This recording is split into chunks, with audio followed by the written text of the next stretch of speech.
wanted to dive into this chapter so many times now, but I'm afraid. I'm afraid it's not gonna live up to my expectations. I'm afraid it's not going to be how I envisioned it in my head. But this fear has stopped me for far too long now. I know that because I've spent the last 2 years diving deep into color grading when all that was supposed to be was a quick detour to gain the ability to make my videos look the way I wanted. Somewhere along the way, I got caught up in doing the same thing. I guess I found a gap that I could fill out, trying to make color grading easier to understand, because I spent so much time understanding it myself and I didn't find the resources that I needed. But all I really wanted to do was tell my stories. The funny thing with filmmaking is that there's so many layers. Each layer is a skill you need to learn and master.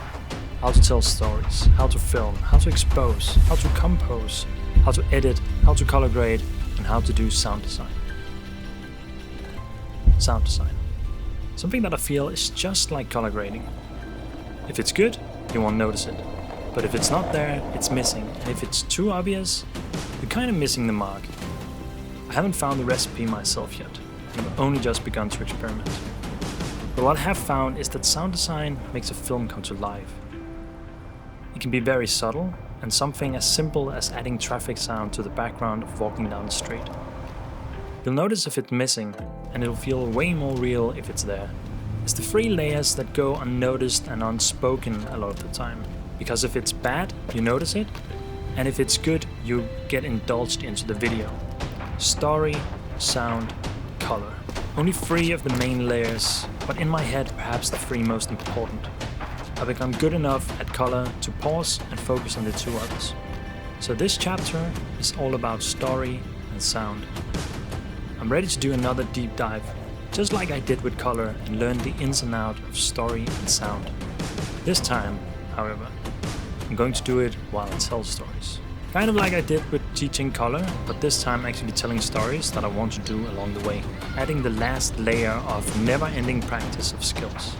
Never-ending wish list for gear, never-ending joy for storytelling and filmmaking. Oh, and while this is not sponsored by anything or anyone, I started using Soundly a long time ago. First, it was the free plan, and later the pro plan. It's the best and easiest tool I've found for 2 reasons. First, the sound effects are amazing and I have yet to search for something and find nothing. Secondly, the app allows you to just select a portion of the sound and drag it directly into the timeline, which has been game-changing for making it super easy and quick to add sounds. I did reach out to them because I want to help promote it to others, and they gave me a code that gave you 3 months for free with Soundly Pro. No credit card needed, no strings attached, nothing at all. Just 3 months for free. It's in the description. They helped me out, so I can help them out, and you. No strings attached, but you should definitely try it out. To the next chapter. Cheers.